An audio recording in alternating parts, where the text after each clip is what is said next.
নমস্কার বন্ধুরা, deep study চ্যানেলের পক্ষ থেকে আপনাদের সকলকে জানাই স্বাগতম। তো আজকে পলিটিক্যাল সায়েন্স এর টপিক ভারতের সংবিধান এর গণপরিষদ নিয়ে আজকের ভিডিওতে আলোচনা করা হবে। আমি পূর্বে ভারতীয় সংবিধান থেকে কিছু এমসিকিউ আপনাদের জন্য দিয়েছিলাম। আশা করি এই ভিডিওটা আপনাদের অনেকটা হেল্পফুল হয়েছে। তো আজকের ভিডিওতে পুরোপুরি কনসেপ্ট বেসড থাকবে এবং আপনারা যারা যারা পলিটিক্যাল সায়েন্স নিয়ে বিভিন্ন ধরনের সমস্যায় রয়েছেন এবং বিভিন্ন ধরনের ইনফরমেশন খুঁজে পাচ্ছেন না, তাহলে এই ভিডিওটা সম্পূর্ণরূপে আপনাদের জন্য। এই ভিডিওতে আপনারা এমন এমন ইউনিক কোয়েশ্চেন পাবেন যেগুলো এক্সাম রিলেটেড বা এক্সামে আসার অনেকটা 99% আমি বলবো আসার অনেকটা পসিবিলিটি রয়েছে। আর এই এক ভিডিওতে থেকেই আপনারা অনেকটা এক্সামের দোরগোড়ায় গিয়ে পৌঁছে যাবেন বা আপনার লক্ষ্যে পৌঁছে যাবেন। তো অনুরোধ থাকবে আপনারা ভিডিওটা স্কিপ না করে পুরোপুরি দেখবেন। শুরু করছি আজকের ভিডিও। প্রথম যে ইনফরমেশনটা দিয়েছে সেখানে বলা হয়েছে যে সংবিধান কাকে বলা হয়। তো দেখুন, একটি রাষ্ট্র যে যে মৌলিক শর্তের ভিত্তিতে প্রশাসিত হবে সেই শর্তগুলোর সংকলনকে কিন্তু সংবিধান বলা হয়। একটি রাষ্ট্র যে যে মৌলিক শর্তের ভিত্তিতে প্রশাসিত হবে সেই শর্তগুলোর সংকলনকে কিন্তু সংবিধান বলা হয়ে থাকে বা কনস্টিটিউশন বলা হয়ে থাকে। তারপর 2 নম্বরে বলা হয়েছে গণপরিষদ কাকে বলে। তো জনগণের হয়ে যারা সংবিধান রচনা করে সম্মিলিতভাবে তাদের বলা হয় গণপরিষদ। জনগণের স্বার্থে বা জনগণের স্বার্থ যাতে যেখানে কুণ্ঠিত না হয় সেই বিষয়গুলোকে নিয়ে সংবিধান যারা রচনা করে বা তাদের সর্বসম্মতিক্রমে যে বিষয়গুলো স্থির করা হয় তাকেই কিন্তু গণপরিষদ বলা হয়। তাকে কি বলা হয়? গণপরিষদ বলা হয়। মনে রাখবেন অবশ্যই। তারপর 3 নম্বরে রয়েছে 1946 সালে ভারতে ক্যাবিনেট মিশন প্ল্যান ভারতে এসেছিল। খুব ইম্পর্টেন্ট, কত সালে ভারতে ক্যাবিনেট মিশন প্ল্যান ভারতে এসেছিল? 1946 সালে কিন্তু ভারতে ক্যাবিনেট মিশন প্ল্যানটা ভারতে এসেছিল। তারপর 4 নম্বরে রয়েছে ক্যাবিনেট মিশন 4টি মূল নীতির উপর ভিত্তি করে গণপরিষদ গঠনের কথা বলে। তো এই নীতিগুলো কি কি? তো মনে রাখবেন, ক্যাবিনেট মিশন এক্সামে আসতে পারে যে ক্যাবিনেট মিশন কয়টি মূল নীতির উপর ভিত্তি করে গণপরিষদ গঠন করার কথা বলেছিল। তো সেটা কিন্তু সঠিক আনসার যেটা হবে সেটা কিন্তু হবে 4টি মূল নীতির উপর ভিত্তি করে কিন্তু গণপরিষদ গঠনের কথা বলেছিল। তো সেই নীতিগুলো কি কি চলুন একবার দেখে নেই। প্রথমেই রয়েছে প্রত্যেক প্রদেশ ও দেশীয় রাজ্য তাদের জনসংখ্যার অনুপাতে গণপরিষদের আসন পাবে। প্রত্যেক প্রদেশ বা দেশীয় রাজ্য যেগুলো রয়েছে সেগুলো তাদের জনসংখ্যার যে পরিমাণ রয়েছে সেই অনুপাতে কিন্তু সেখানে তাদের আসন পাবে। ঠিক হয় প্রদেশগুলোর আসন সংখ্যা হবে 292, অর্থাৎ 292 মানে প্রদেশগুলোর কি হবে? আসন সংখ্যা হবে 292। এবং দেশীয় রাজ্য যেগুলো রয়েছে সেখানে কিন্তু আসন সংখ্যা সর্বাধিক রাখা যাবে 93, সেটা কিন্তু সংবিধানে গণপরিষদে বলা হয়েছিল। তারপর 2 নম্বর অর্থাৎ বি নম্বর যে নীতি রয়েছে সেখানে বলা হয়েছে প্রত্যেক প্রদেশের আসন সংখ্যা সাধারণ মুসলিম ও শিখ এই 3 সম্প্রদায়ের মধ্যে জনসংখ্যার আনুপাতিক হারে বিভক্ত করা হবে। তো এখান থেকে কিন্তু কোয়েশ্চেন আসতে পারে যে প্রত্যেক প্রদেশের আসন সংখ্যার জন্য কোন কোন সম্প্রদায়ের লোককে বিভক্ত করা হয়েছিল বা কোন কোন সম্প্রদায়ের লোক নির্বাচন করা হয়েছিল। তো অবশ্যই মনে রাখবেন, তো সেটা হলো সাধারণ, মুসলিম ও শিখ এই 3 সম্প্রদায়ের মধ্যে থেকে কিন্তু জনসংখ্যার আনুপাতিক হারে বিভক্ত করা হয়। তারপর সি নম্বর যে নীতিটা রয়েছে সেখানে বলা আছে প্রত্যেক সম্প্রদায়ের সদস্যগণ এক হস্তান্তরযোগ্য সমানুপাতিক ভোটাধিকারের ভিত্তিতে প্রাদেশিক আইনসভাগুলো থেকে নিজ নিজ প্রতিনিধির নির্বাচিত করবে। প্রত্যেক সম্প্রদায়ের সদস্যগণ কি করবে? তাদের এক হস্তান্তরযোগ্য সমানুপাতিক ভোটাধিকারের ভিত্তিতে প্রাদেশিক আইনসভাগুলো থেকে তাদের নিজ নিজ প্রতিনিধি নির্বাচন করতে পারবে। তারপর ডি নম্বরে রয়েছে প্রিন্সলি স্টেটগুলি থেকে প্রতিনিধি মনোনয়নের পদ্ধতি আলাপ আলোচনার মাধ্যমে স্থির করা হবে। অর্থাৎ প্রিন্সলি অর্থাৎ রাজাদের দ্বারা শাসিত যে স্টেটগুলো রয়েছে বা যে প্রদেশগুলো রয়েছে সেখান থেকে কিন্তু প্রতিনিধি মনোনয়নের পদ্ধতি আলাপ আলোচনার মাধ্যমে স্থির করা হবে। আলাপ আলোচনার মাধ্যমে সেই জায়গাতে স্থির করা হবে। তো এই ছিল 4টা নীতি। এবার 5 নম্বর পয়েন্টে যেখানে বলা আছে ক্যাবিনেট মিশন প্ল্যান অনুসারে 1946 সালের জুলাই মাসে গণপরিষদের নির্বাচন অনুষ্ঠিত হয়। তো অবশ্যই মনে রাখবেন ক্যাবিনেট মিশন প্ল্যান অনুসারে কত সালে গণপরিষদ নির্বাচনটা অনুষ্ঠিত হয়েছিল? সেটা কিন্তু 1946 সালের জুলাই মাসে কিন্তু গণপরিষদ নির্বাচন অনুষ্ঠিত হয়। প্রশ্ন কিন্তু এভাবে আসতে পারে ঘুরিয়ে যে ক্যাবিনেট মিশন প্ল্যান অনুসারে কত সালে গণপরিষদ নির্বাচন অনুষ্ঠিত হয়েছিল? তো সেটা হয়ে যাবে 1946 সালের জুলাই মাসে। এবার 6 নম্বর পয়েন্টের দিকে আমরা মুভ করব। যেখানে বলা আছে 1946 সালের দিল্লির কনস্টিটিউশন হলে অনুষ্ঠিত হয় গণপরিষদের প্রথম সভা। গণপরিষদের প্রথম সভা বা বৈঠক কোথায় হয়েছিল? দিল্লির কনস্টিটিউশন হলে কিন্তু গণপরিষদের প্রথম সভাটা হয়েছিল। কত সালে? 1946 সালে। তারপর 7 নম্বর পয়েন্ট যেখানে বলা হয়েছে সংবিধান রচনার জন্য গণপরিষদ গঠনের দাবি প্রথম তুলে কোন দল? সেটা হয়ে যাবে স্বরাজ দল। স্বরাজ দল কিন্তু সংবিধান রচনার জন্য গণপরিষদ গঠন করার জন্য প্রথম দাবি তুলেছিল এবং সেটা তুলেছিল 1935 সালে। তারপর 8 নম্বর পয়েন্ট যেখানে বলা হয়েছে গণপরিষদ গঠনে কমিউনিস্ট পার্টি অফ ইন্ডিয়া কিন্তু কোনো অংশগ্রহণ করেনি। তো এখান থেকে খুব ইম্পর্টেন্ট কোয়েশ্চেন, এটা আপনারা ভালো করে মনে রাখবেন। গণপরিষদ গঠনে কোন দলটা একবারও অংশগ্রহণ করেনি? তো সেটা হয়ে যাবে কিন্তু কমিউনিস্ট পার্টি অফ ইন্ডিয়া। এই দলটি কিন্তু গণপরিষদ গঠনের ক্ষেত্রে অংশগ্রহণ করেনি। গণপরিষদ গঠনে কোন দল অংশগ্রহণ করেনি? অবশ্যই মনে রাখবেন কমিউনিস্ট পার্টি অফ ইন্ডিয়া দলটা অংশগ্রহণ করেনি। তারপর 9 নম্বর পয়েন্ট যেখানে বলা হয়েছে গণপরিষদের সদস্যরা ছিলেন প্রাদেশিক আইনসভা দ্বারা নির্বাচিত। কোন সভা দ্বারা নির্বাচিত? প্রাদেশিক আইনসভা দ্বারা নির্বাচিত। অনেকবার কিন্তু এই কোয়েশ্চেনটা এক্সামে এসেছে, অনেক ধরনের কম্পিটিটিভ এক্সামে এই কোয়েশ্চেনটা এসেছে। গণপরিষদের সদস্যরা ছিলেন প্রাদেশিক আইনসভা দ্বারা নির্বাচিত। তারপর 10 নম্বর যে পয়েন্টটা সেখানে রয়েছে প্রথমে মুসলিম লীগ গণপরিষদ গঠনে অংশগ্রহণ করেছিল। প্রথমে কোন লীগ গণপরিষদ গঠনে অংশগ্রহণ নেয়? তো সেটা হয়ে যাবে মুসলিম লীগ কিন্তু প্রথমে গণপরিষদ গঠনের ক্ষেত্রে অংশগ্রহণ করেছিল। 11 নম্বর পয়েন্ট যেখানে রয়েছে গণপরিষদের প্রাথমিক সদস্য সংখ্যা ছিল 389 জন। অর্থাৎ গণপরিষদের প্রাথমিক যে সদস্য সংখ্যাটা সেটা কিন্তু ছিল প্রথমে কত ছিল? 389 জন। পরে মুসলিম লীগের প্রতিনিধিরা গণপরিষদের সদস্য পদ ত্যাগ করার পর গণপরিষদের সদস্য সংখ্যা হয়ে যায় 299 জন। অর্থাৎ প্রথমে তো ছিল 389 জন এবং পরে যখন মুসলিম লীগের সদস্যরা তারা কি করে তাদের সদস্যপদ ত্যাগ করে দেয় তখন কিন্তু সেখানে হয়ে যায় 299 জন সদস্য গণপরিষদের। তো কোয়েশ্চেন কিন্তু এখান থেকে ঘুরিয়ে আসতে পারে। গণপরিষদের প্রাথমিক সদস্য সংখ্যা কত? 389 জন হয়ে যাবে। আর যখন মুসলিম লীগ ওই পদটা গণপরিষদের সদস্যপদ ত্যাগ করে তখন কতজন ছিল? এরকম কোয়েশ্চেন কিন্তু ঘুরিয়ে আসতে পারে। তো অবশ্যই সেটা মনে রাখবেন 299 জন ছিল যখন মুসলিম লীগের সদস্যরা তাদের সদস্যপদ বাতিল করে দেয় বা ত্যাগ করে দেয়। 12 নম্বর পয়েন্ট যেখানে বলা হয়েছে 1946 সালের 9 ডিসেম্বর অনুষ্ঠিত হয় গণপরিষদের প্রথম সভা। কবে অনুষ্ঠিত হয়েছিল প্রথম সভা? আমি পূর্বের ভিডিওতে এই কোয়েশ্চেনটা আপনাদেরকে দিয়েছিলাম, আপনারা নিশ্চয়ই দেখেছেন। যারা দেখেছেন অবশ্যই জানেন 1946 সালের 9 ডিসেম্বর হয়েছিল গণপরিষদের প্রথম যে সভাটা বা প্রথম যে বৈঠকটা সেটা কিন্তু হয়েছিল। ওই সভায় গণপরিষদের প্রবীণতম সদস্য রূপে গণপরিষদের কার্যনির্বাহী সভাপতির পদ অলঙ্কৃত করেন ডক্টর সচ্চিদানন্দ সিনহা। তো আগেকার সময় একটা সময় ছিল যেখানে কি হতো, প্রবীণদেরকে সুযোগ দেওয়া হতো বা প্রবীণদেরকে কোনো একটা সিট বা আসন দেওয়া হতো। তো সেই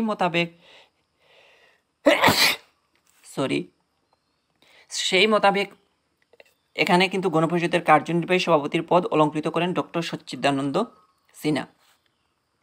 তারপর 13 নম্বর পয়েন্ট যেখানে বলা হয়েছে 1946 সালের 11 ডিসেম্বর অনুষ্ঠিত হয় গণপরিষদের দ্বিতীয় সভা। তো অবশ্যই সেটা মনে রাখবেন গণপরিষদের দ্বিতীয় সভা কবে হয়েছিল? প্রথম আমরা জানি 1946 সালের 9 ডিসেম্বর হয়েছিল। আর গণপরিষদের দ্বিতীয় যে সভাটা হয়েছিল সেটা হয়েছিল 1946 সালের 11 ডিসেম্বর হয়েছিল গণপরিষদের দ্বিতীয় সভা। আর ওই দ্বিতীয় সভায় গণপরিষদের স্থায়ী সভাপতি বা চেয়ারম্যান রূপে যিনি নির্বাচিত হন তিনি ছিলেন কিন্তু ডক্টর রাজেন্দ্র প্রসাদ। গণপরিষদের দ্বিতীয় যখন সভা হয়েছিল সেই সভার স্থায়ী সভাপতি পদে নির্বাচিত হয়েছিলেন তিনি। তারপর 14 নম্বর পয়েন্ট যেখানে বলা হয়েছে ভারতীয় সংবিধান রচনার জন্য গণপরিষদে গঠিত হয় মোট 13টি কমিটি। অর্থাৎ ভারতীয় সংবিধান রচনা করার জন্য গণপরিষদে মোট কয়টি কমিটি গঠন করা হয়েছিল? মোট কিন্তু 13টি কমিটি বানানো হয়েছিল এবং সেই 13টি কমিটির সর্বসম্মতিক্রমেই কিন্তু ভারতীয় সংবিধানটা রচনা বা লিখিত হয়েছিল। তারপর 15 নম্বর পয়েন্ট যেখানে বলা হয়েছে খরসা কমিটির চেয়ারম্যান ছিলেন ডক্টর বি আর আম্বেদকর। আমি পূর্বের ভিডিওতে দিয়েছিলাম খরসা কমিটির চেয়ারম্যানকে, যারা দেখেছেন অবশ্যই জানেন, তবুও আমি বলছি খরসা কমিটির চেয়ারম্যান ছিলেন কে? ডক্টর বি আর আম্বেদকর ছিলেন, তিনি খরসা কমিটির চেয়ারম্যান। তাকে ভারতীয় সংবিধানে কি বলা হয়? স্থপতি বলা হয়। আরেকটা আমরা দিয়েছিলাম পূর্বের ভিডিওতে, তাকে ভারতীয় সংবিধানের আত্মাও বলা হয়, আবার তাকে সংবিধানের স্থপতিও বলা হয়। আবার দিয়েছে খরসা কমিটির মোট সাতজন সদস্য ছিলেন। আমি এই প্রত্যেকটা কোয়েশ্চেন এখান থেকে দিয়ে দিয়েছিলাম, কয়েকটা কোয়েশ্চেন আমি পূর্বের ভিডিওতে দিয়েছি, আপনারা যারা দেখেনি অবশ্যই পূর্বের ভিডিওটা একবার দেখে নেবেন। খরসা কমিটি মোট কতজন সদস্য নিয়ে গঠিত? সেটা কিন্তু 7 জন সদস্য নিয়ে গঠিত। 16 নম্বর পয়েন্ট, যেখানে বলা হয়েছে গণপরিষদের সাংবিধানিক উপদেষ্টাকে। আমরা সবাই জানি গণপরিষদের সাংবিধানিক উপদেষ্টা যিনি, যার উপদেশে ভারতীয় সংবিধান গঠিত হয়েছিল, তিনি হলেন কিন্তু বি এন রাও। বি এন রাও ছিল গণপরিষদের সাংবিধানিক উপদেষ্টা। তারপর 17 নম্বর পয়েন্ট, যেখানে বলা হয়েছে 1947 সালের 22শে জানুয়ারি গণপরিষদের সম্মুখে উদ্দেশ্যমূলক প্রস্তাবটি উত্থাপন করেন জওহরলাল নেহরু। খুব ইম্পর্টেন্ট পয়েন্ট, অবশ্যই সেটা মনে রাখবেন। 1947 সালের 22শে জানুয়ারি গণপরিষদের সম্মুখে উদ্দেশ্যমূলক যে প্রস্তাবটা উত্থাপন করেন, সেটা কিন্তু করেন জওহরলাল নেহরু। কবে? 1947 সালে 22শে জানুয়ারি গণপরিষদের সম্মুখে উদ্দেশ্যমূলক প্রস্তাবটি উত্থাপন করেন জওহরলাল নেহরু। অবশ্যই মনে রাখবেন, খুব ইম্পর্টেন্ট কোয়েশ্চেন। তারপর 18 নম্বর, তৎকালীন ভারতের মাত্র 14% ভারতবাসীর ভোটাধিকার ছিল। অর্থাৎ যখন আমাদের সংবিধান রচনা করা হয়েছিল বা গণপরিষদে এই বিষয় সংক্রান্ত আলোচনা চলছিল, তখন কিন্তু ভারতবাসীর ভোটাধিকার কত শতাংশ ছিল? তখন কিন্তু ভারতবাসীর মোট 14% ভারতবাসীর কি ছিল? ভোট দানের অধিকার ছিল। তো অবশ্যই সেটা মনে রাখবেন, অনেকবার কিন্তু কোয়েশ্চেনে এক্সামে আসে। তারপর 19 নম্বর কোয়েশ্চেন, যেখানে রয়েছে পয়েন্ট, যেখানে রয়েছে ভারতীয়দের দ্বারা ভারতীয় সংবিধান রচনার দাবি জনসমক্ষে প্রথম উত্থাপন করেন কে? অনেকবার কিন্তু এই কোয়েশ্চেনটা এক্সামে এসেছিল, আপনারা অবশ্যই মনে রাখবেন। ভারতীয়দের দ্বারা ভারতীয় সংবিধান রচনার দাবি জনসমক্ষে প্রথম যিনি উপস্থাপন করেন, তিনি হলেন মানবেন্দ্রনাথ রায়। মানবেন্দ্রনাথ রায় কিন্তু তিনিই প্রথম উত্থাপন করেছিলেন যে ভারতীয়দের দ্বারা ভারতীয় যে সংবিধানটা রচনা করা হবে, সেটা কিন্তু ভারতীয়দের দ্বারাই কিন্তু হোক, এই এমন মত পেশন করেছিলেন কিন্তু মানবেন্দ্রনাথ রায়। তিনি কে? তিনি যদি কে আসে, তাহলে অবশ্যই মনে রাখবেন তিনি হলেন ভারতের কমিউনিস্ট মুভমেন্টের জনক ছিলেন মানবেন্দ্রনাথ রায়। তারপর 20 নম্বর একটা প্রশ্ন আমি এখানে দিয়েছি পয়েন্ট, যেখানে বলা আছে ভারতীয় পতাকাটির নকশা কিন্তু এই কোয়েশ্চেনটা কিন্তু অনেকবার আসে এক্সামে। ভারতীয় পতাকাটির নকশা কে তৈরি করেছিলেন? সেটা করেছিলেন পিঙ্গলি ভেঙ্কাইয়া নামক অন্ধ্রপ্রদেশের এক বাসিন্দা। পিঙ্গলি ভেঙ্কাইয়া নামক অন্ধ্রপ্রদেশের এক বাসিন্দা, তিনি কিন্তু ভারতীয় পতাকাটি, যে পতাকা রয়েছে সেই পতাকাটির নকশাটা তৈরি করেছিলেন। তারপর 21 নম্বর পয়েন্ট, যেখানে বলা হয়েছে 26শে জানুয়ারি তারিখ থেকে ভারতের পর্যন্ত দিবস হিসাবে নির্বাচনের কারণ। আচ্ছা, এখানে দেখুন 26শে জানুয়ারি তারিখটিকে ভারতের কি প্রজাতন্ত্র দিবস হিসাবে নির্বাচনের কারণ কি? এখানে একটু কারেকশন করে নিতে হবে আপনাদেরকে। ভারতের এই যে পর্যন্তটা হবে না, এখানে পর্যন্তের জায়গাতে হবে প্রজাতন্ত্র, ঠিক আছে? প্রজাতন্ত্র হবে। 26শে জানুয়ারি তারিখটিকে ভারতের প্রজাতন্ত্র তারিখটিকে হবে এখানে, ঠিক আছে? একটু কারেকশন করে নেবেন, প্রিন্টিং মিস্টেক হয়ে গেছে।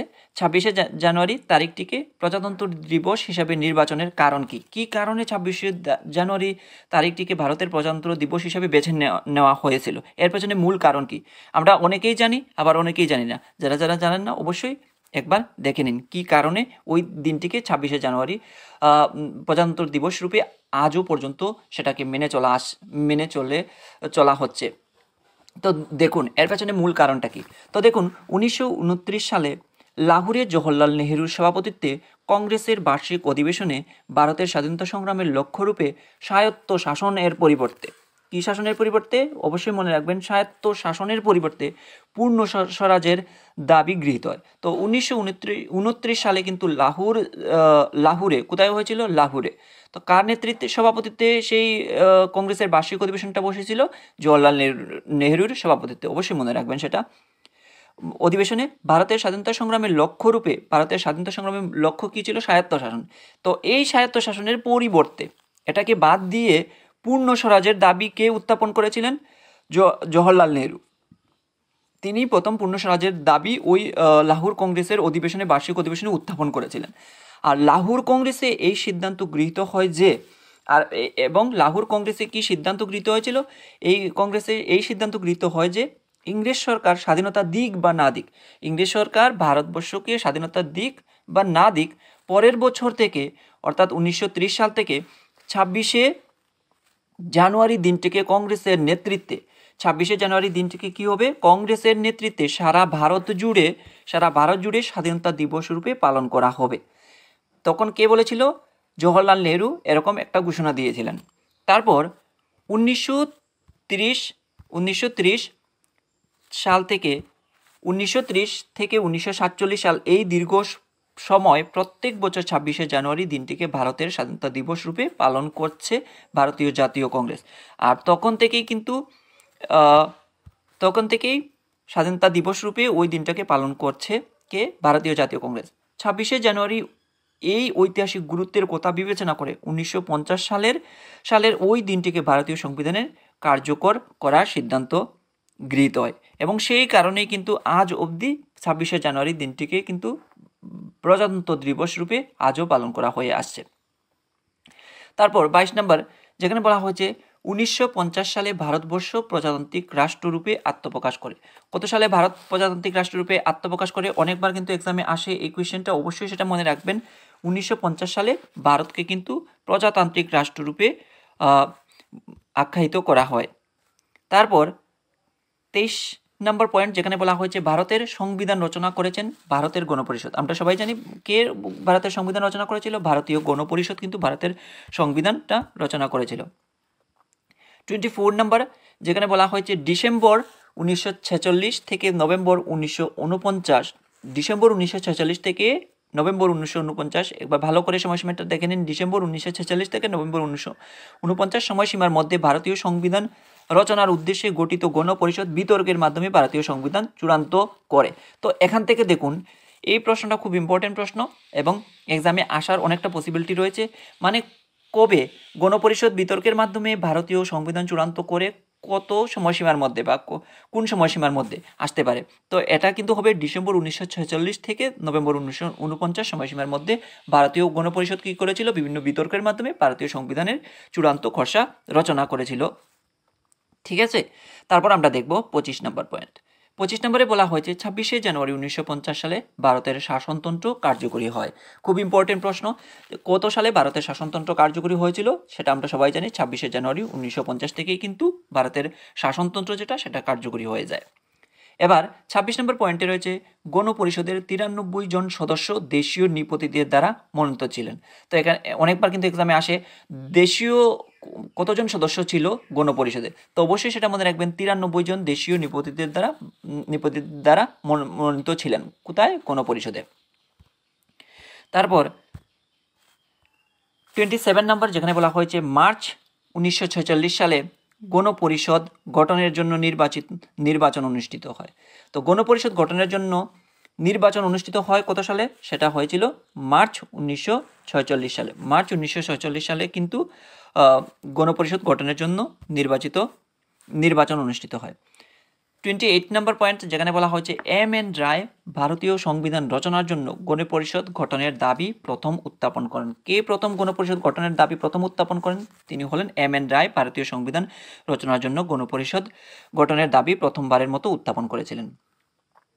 তারপর 29 নম্বর কোয়েশ্চেন বা 29 নম্বর পয়েন্ট, যেটা বলতে চাইছে সেটা হলো প্রায় 3 বছর সময় লেগেছিল ভারতীয় সংবিধান রচনার জন্য। 2 বছর 11 মাস 18 দিন, আই থিঙ্ক, হ্যাঁ 2 বছর 11 মাস 18 দিন, প্রায় 3 বছর। অর্থাৎ এটা কিন্তু আসতে পারে যে সংবিধান রচনার জন্য প্রায় কত বছর সময় লেগেছিল। তো যদি আসে এরকম কোয়েশ্চেন তাহলে অবশ্যই সেটা হয়ে যাবে 3 বছর। আমরা তো এক্সাক্ট যে সময়টা লেগেছিল সেটা জানি যে 2 বছর 11 মাস 18 দিন সময় লেগেছিল সংবিধান রচনাতে। তো সেটা যদি বছরে আসে যে প্রায় কত বছর লেগেছে, তাহলে প্রায় আমরা বলতে পারি 3 বছর সময় লেগেছিল। তারপর 30 নম্বর পয়েন্ট, যেখানে বলা হয়েছে গণপরিষদের প্রাথমিক সদস্য পদের মধ্যে 78টা পদ সংরক্ষিত ছিল মুসলিমদের জন্য। তো গণপরিষদের যে সদস্য সংখ্যা সেখানে কিন্তু মুসলিমদের জন্য কতটা পদ সংরক্ষিত ছিল, সেখানে মুসলিমদের জন্য সংরক্ষিত ছিল 78টা পদ। ঠিক আছে, তারপর আমরা দেখব 31 নম্বর পয়েন্ট, যেখানে বলা হয়েছে গণপরিষদের প্রথম অধিবেশন অনুষ্ঠিত হয়েছিল কোথায়। খুব ইম্পর্টেন্ট প্রশ্ন, অবশ্যই সেটা মনে রাখবেন। গণপরিষদের প্রথম যে অধিবেশন সেটা কিন্তু হয়েছিল কোথায়, নতুন দিল্লিতে। অর্থাৎ নতুন দিল্লিতে কিন্তু গণপরিষদের প্রথম যে অধিবেশন সেটা কিন্তু অনুষ্ঠিত হয়েছিল। ঠিক আছে, তারপর 32 নাম্বার, যেখানে বলা হয়েছে ব্রিটেন থেকে আগত ক্যাবিনেট মিশনের প্রধান কে ছিলেন, লর্ড প্যাথিক লরেন্স। খুব ইম্পর্টেন্ট, অবশ্যই সেটা মনে রাখবেন। লর্ড প্যাথিক লরেন্স ছিলেন কিন্তু ক্যাবিনেট মিশনের প্রধান। আর এই যে ক্যাবিনেট মিশনটা কোথা থেকে এসেছিল, ক্যাবিনেট মিশন সেটা কিন্তু এসেছিল ব্রিটেন থেকে। এটাও কিন্তু মনে রাখবেন, ক্যাবিনেট মিশন কোথা থেকে এসেছিল, ব্রিটেন থেকে। এবং এর প্রধান কে ছিলেন, প্রধান ছিলেন লর্ড প্যাথিক লরেন্স। ঠিক আছে, তারপর 33 নম্বর, যেখানে বলা হয়েছে চেয়ারম্যান সহ ড্রাফটিং কমিটির মোট সদস্য সংখ্যা কত ছিলেন। আমরা সবাই জানি চেয়ারম্যান সহ ড্রাফটিং কমিটির সদস্য সংখ্যা কতজন ছিলেন, 7 জন। তারপর 34 নম্বর পয়েন্ট, যেখানে বলা হয়েছে গণপরিষদের সিদ্ধান্ত গ্রহণ করা হতো কিসের কোন পদ্ধতিতে গণপরিষদের সিদ্ধান্ত গ্রহণ করা হয়। অর্থাৎ গণপরিষদে কোনো সিদ্ধান্ত যখন নেওয়া হবে সেটা কোন পদ্ধতির মাধ্যমে নেওয়া হবে। অপশন কিন্তু ডিফারেন্ট থাকবে এক্সামের খাতাতে বা এক্সাম কোয়েশ্চেনে। তো সেখান থেকে কিন্তু আমাদের ভালোভাবে ঠান্ডা মাথায় অপশনগুলো চুজ করতে হবে। তো অবশ্যই সেটা মনে রাখবেন, সর্বসম্মতিক্রমের পদ্ধতিতেই কিন্তু গণপরিষদে কোনো যে সিদ্ধান্তই নেওয়া হতো না কেন সেটা কিন্তু সর্বসম্মতিক্রমের মতানুসারেই কিন্তু সেটা নেওয়া হতো। তারপর 34 নম্বর যে অপশনটা রয়েছে সেখানে বলা হয়েছে 1946 সালের ক্যাবিনেট মিশন পরিকল্পনা গণপরিষদের ফলশ্রুতি হিসাবে গঠিত হয়েছিল। তো মনে রাখবেন কোন পরিকল্পনাটা বা কোন মিশন পরিকল্পনাটা গণপরিষদের ফলশ্রুতি হিসাবে গঠিত হয়েছিল এবং সেটা ফলপ্রসূ হয়েছিল, এরকম আসতে পারে কোয়েশ্চেনটা। তো সেটা কিন্তু অবশ্যই মনে রাখবেন, সেটা হবে 1946 সালের ক্যাবিনেট মিশন যে পরিকল্পনাটা সেটা কিন্তু ফলপ্রসূ হয়েছিল। অন্য যে পরিকল্পনা ছিল সেগুলো কিন্তু ফলপ্রসূ হয়নি, শুধুমাত্র ক্যাবিনেট মিশন পরিকল্পনা যেটা ছিল সেটাই ফলপ্রসূ হয়েছিল। 35 নম্বর, যেখানে বলা হয়েছে 1948 সালে সংবিধানের খসড়া প্রকাশিত হয়েছিল। সংবিধানের খসড়া যেটা বানানো হয়েছিল গণপরিষদে সেটা কবে প্রকাশিত হয়েছিল, সেটা প্রকাশিত হয়েছিল 1948 সালে। 1948 সালে কিন্তু সংবিধানের খসড়া প্রকাশিত হয়। তারপর 36 নম্বর পয়েন্ট, যেখানে বলা হয়েছে 1949 সালের 26শে নভেম্বর ভারতীয় সংবিধান গৃহীত হওয়ার সময় থেকেই নিম্নলিখিত বিষয়গুলো কার্যকর হয়। তো মনে রাখবেন, তো এটা খুব ইম্পর্টেন্ট একটা পয়েন্ট। যেমন 1949 সালের 26শে নভেম্বর ভারতীয় সংবিধান আমরা জানি যে গৃহীত হয়েছিল। তে সেই সময় থেকে যে বিষয়গুলোকে কার্যকর করার কথা বলা হয়েছিল, তো সেটা ছিল নাগরিকত্ব এবং নির্বাচন আর কার্যনির্বাহী সংসদ। এই তিনটি বিষয়কে গুরুত্ব দেওয়ার জন্যই কিন্তু 1949 সালের 26শে নভেম্বর ভারতীয় সংবিধান গৃহীত হয়েছিল প্রাথমিকভাবে। তারপর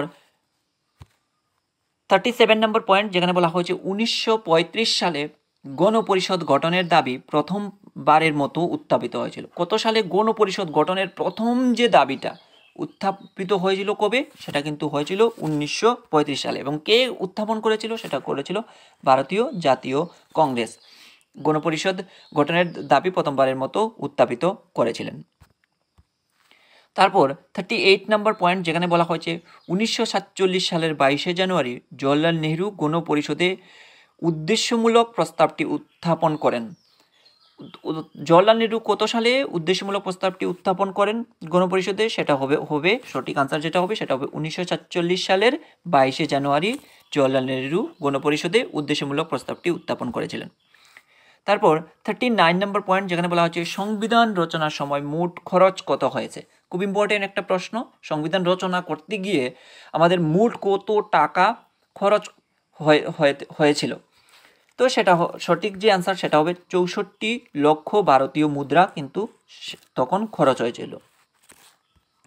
তারপর 40 নাম্বার পয়েন্ট, যেখানে বলা হয়েছে সংবিধান রচনার সময় গণপরিষদের মোট 11টি অধিবেশন অনুষ্ঠিত হয়েছিল। কতটা অধিবেশন বসেছিল, মোট 11টি অধিবেশন অনুষ্ঠিত হয়েছিল।